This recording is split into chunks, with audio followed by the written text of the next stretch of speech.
Hello everyone, today we're going to be doing universals and individuation by me.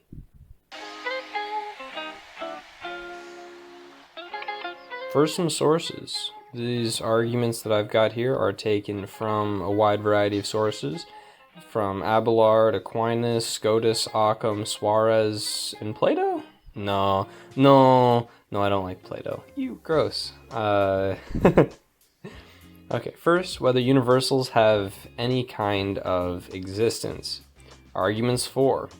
The same thing is observed in multiple places at multiple times. This is what it means for universals to exist, therefore universals exist. This is pretty straightforward. You know, you've seen black cat and black shoes. They've got this black thing in common. What's up with that? Is that the same thing in both objects? That's kind of weird. And then the same power is observed in numerically different things. The only way to account for this is the existence of universals of some kind, therefore universals exist.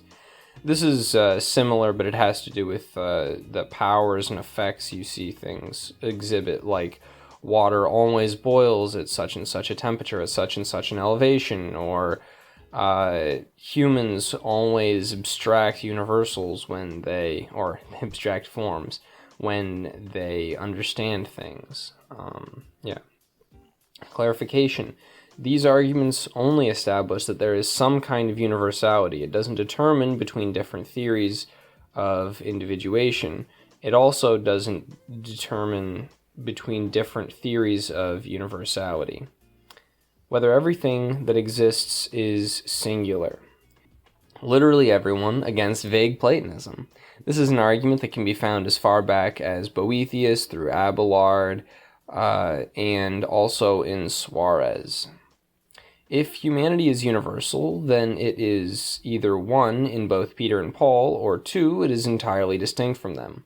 If one, then humanity is both particular and universal, for it is in two particulars and is also shared by them. Nothing can be both individual and universal at the same time, for those two are contraries, therefore not one. If two, it is entirely distinct from them, then the universal is already a distinct individual thing, which is already particular, and Peter and Paul are not technically human, because humanity is something which is distinct from them. Whether every instantiation of a universal is numerically identical. The last gasp of Platonism. This is the last version of Platonism, which at least I can make sense of, which says something like this. There are these universals which exist non-spatially and atemporally, and bare individuals have this relation to the non-spatial, atemporal Platonic objects. So the objects exist, they're not caused, they are just there, they're necessary, and there are these bare particulars, such as Isaac and Bob, and Jim, and Abraham, and they're all standing in a relation to this universal. The universal itself doesn't change, but all of these different things will change in their relationship to the universal. And every instantiation of the universal will be numerically the same thing. So Bob's humanity and Isaac's humanity and Abraham's humanity will all be the same humanity. They'll just be different people or different individuals in a relationship to that universal of humanity. And then we have 5 arguments against. The first one comes from Peter Abelard. Animality contains both rationality and irrationality, but contraries cannot inhere in the same subject, so animality cannot actually exist, numerically identical at least. There can't be just one animality. There must be multiple for different kinds of animals. I ran this by one of my friends, and he said that irrationality is just a lack of rationality. So if you have that problem with the argument, then you can substitute rationality and irrationality with, say, blue and green. Blue and green are both positive things in the genus of color. They're both species in the genus of color. And they'll also both be positive things in that genus of color. So the same thing cannot be both blue and green in the same way at the same time. Those are contraries. So numerically, the same universal of color would be both blue and green at the same time in the same way, and as such could not exist. The reply is that these contraries only inhere in specific individuals individually. The same animal is never rational and irrational at the same time. The response to this is that the animality of a donkey and a human are the same animality, and so the same animality has both rational and irrational inhering in it simultaneously. The second argument comes from Suarez.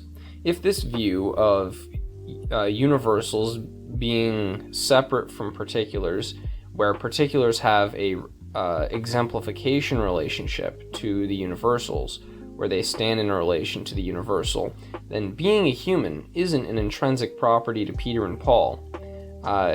Being a human is something which is extrinsic to them, that they have a relationship to. But being a human is very, very plausibly intrinsic to both Peter and Paul. Therefore, this view is incorrect. Just a quick side note on intrinsicality. Intrinsicality is just something that's internal to a creature's being. It's hard to come up with a philosophically rigorous definition. Some people think that it's a primitive.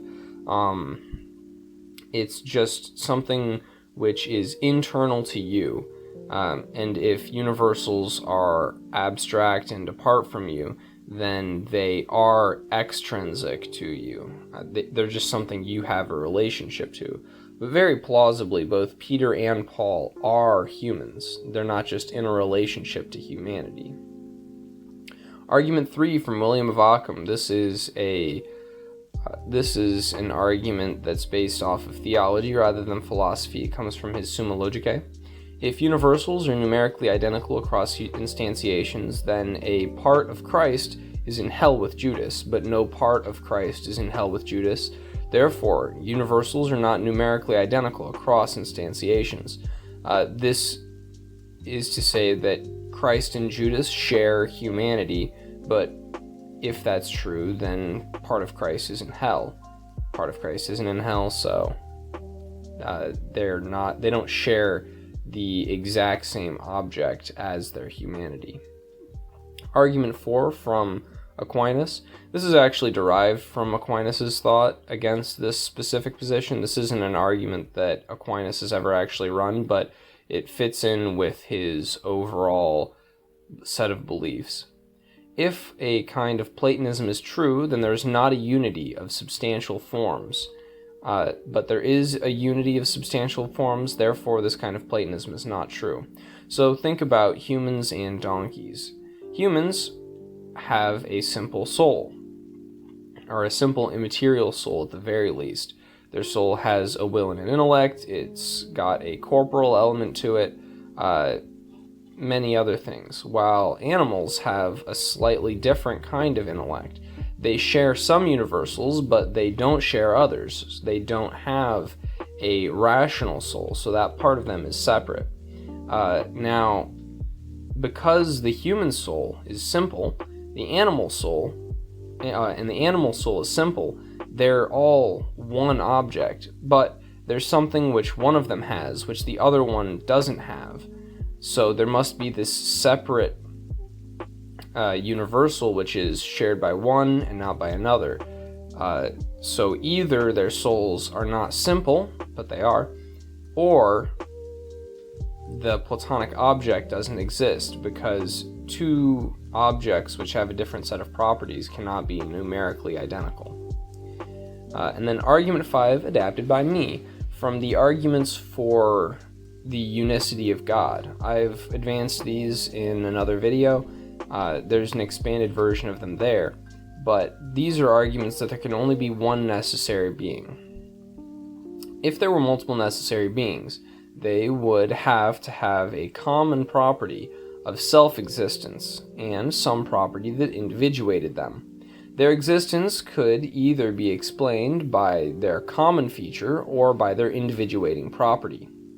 It cannot be by their common nature, because their common nature is common to all of them, and there would be no explanation of their individuation. It cannot be by their individuating formality, because their necessity is contained in their common nature and not in their individuating formality.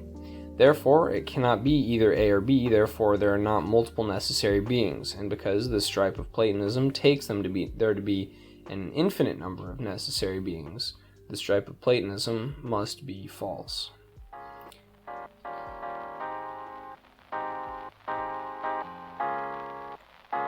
Constraints. Derivative distinction.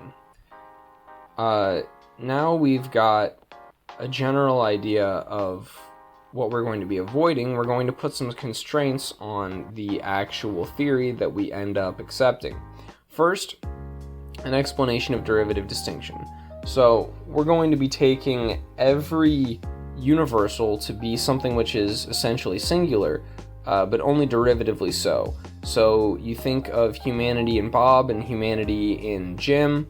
Bob has this universal humanity, but his universal humanity is a singular thing, and Jim's humanity is a separate singular thing. However, their humanities by themselves are not singular. Their humanities are singular by derivation, or by a relationship their humanity holds to something which is particular. Bob's humanity is in a relationship to Bob's particularity, and Jim's humanity is in a relationship to Jim's particularity, whatever this particularity happens to be. It could be matter at this point, it could be something conceptually distinct, it could be a heteity. There's this particularity in both of them, which makes their universal distinct from the other instances of the same thing. The common natures, the humanity, is not individual by itself. It's only individual because it's attached to something which is individual. Now, constraint 1, grounding direction. If the common nature is prior to the individuator, then prior to the individuation, the common nature exists either A as a universal or B as an individual. If A, then not everything that exists is individual, but everything that exists is individual, as was shown above, therefore not A. If B, then the common nature doesn't need an individuator, but the common nature does need an individuator, as was also shown above in the arguments for Platonism, therefore not B. Constraint 2, entity prior to individuation. If the common nature has distinct entity from the individuator, then prior to its individuation, it is either common or universal, but neither of these is possible, as was shown above. Therefore, the common nature cannot have distinct entity. This is to say that it can't exist for a logical moment before being individuated. Its individuation has to be simultaneous with its first logical moment of existence. Constraint 3, distinct prior to the action of the mind. All non-relational distinctions exist prior to the action of the mind. The distinction between the common nature and the individuator is non-relational, therefore it exists prior to the action of the mind. Now, when I say non-relational here, I mean a relation of reason, like when Bob and Jim are 5'2" and 5'4" individually, and someone compares them in their mind and they draw up this relationship between them.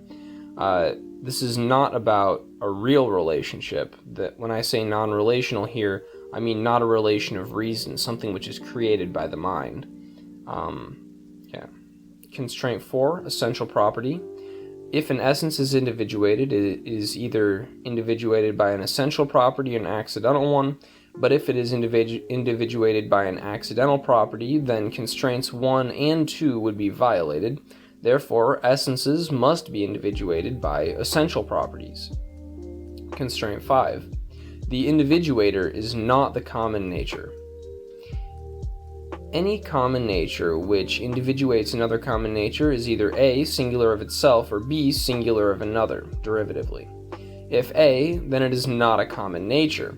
If B, then there is either 1, a finite number of common natures which terminates in something which is essentially individual, or B, 2, there is an infinite regress of common natures in everything. Neither 1 nor 2 is possible, therefore a common nature is not capable of individuation.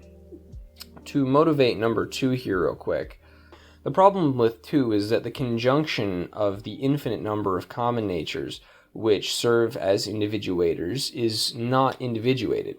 The conjunction has no power to individuate any more than a very, very long chain has the power to individuate of itself. It requires something which is not common of itself by its own power to explain why each of its members is not common and is individual of itself. And then constraint number 6, the common nature is not the individuator. There are some things which are common. The individuator is not common. This is very simple. It's the converse or the corollary of constraint number 5. Next, we'll quickly look at some alternative theories. The first theory is that of matter and quantity. This says that some combination of matter and quantity individuate universals. Matter is capable of being incommunicable and quantity is capable of being indivisible, and this combination of incommunicability and indivisibility is supposed to be able to grant some level of individuation. However, if quantity is to play a role in the individuation of substances, it violates constraints 2, 1, and 4, because for 1, the substance would be grounded in the accidents, but the substance can't be grounded in the accidents. For number 2, the matter and the form or the quantity and the substance have entity prior to their individuation of each other. However, if that's the case, then the thing doing the individuating is going to be violating that constraint. And then finally, an accidental property will be individuating a substantial property which gets the direction incorrect. And then having matter as the individuator violates constraints 2 and 5 because matter is capable of composition with different forms and is not primitively individual the way the individuator needs to be. The second theory, that of conceptual distinction, the individuator is distinct from the common nature after the action of the mind. This is after a person understands the thing, and this will violate constraints 3 or 5 and 6. If it violates constraint 3, then it's going to be saying that there's an individuation only after the action of the mind. However, it's a non-relational distinction, and there are no non-relational distinctions after the action of the mind. Those all have to exist prior to the action of the mind. And if it doesn't violate that, then it violates 5 and 6 and identifies the common nature and the individuator as entirely identical.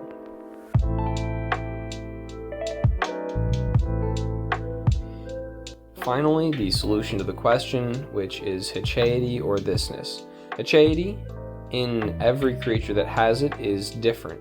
Every creature has its own heteity, which is entirely unique to it, which is not common, which is not shared. The heteity is derivatively distinct from, or the common nature is derivatively distinct from its individuator or heteity. It is posterior to its individuator. It has no entity prior to its individuator. It is distinct prior to the action of the mind. Heteity is an essential property to the formality that has it at the very least, and the individuator and the common nature are not entirely identical, though they exist in the same simple thing. This is going to meet every single one of the theoretical constraints laid out, and it's also the only kind of thing which could do so. Finally, questions. How many Hyades does a substance have? Well, there have to be as many Hyades as there are forms, both substantial and accidental, because there can't be a distinction in entity prior to individuation. So if, say, the substance individuated the accidents, then there would be this problem of the accidents existing prior to being individuated, and as a result being either individual or common prior to their individuation, which creates a problem. So it's going to be, there are as many Hyades as there are forms in a substance. And finally, doesn't the common nature have entity prior to individuation? This is the objection that Suarez raises to this view. And the answer is just that forms are simple things. Either A, there is a logical order of their formalities that starts with the individuator and not the common nature, or B, there is no true logical order internal to a simple form. And on either of these two views, the form is individuated and the common nature does not have any entity prior to its individuation. Yeah. I hope you've enjoyed.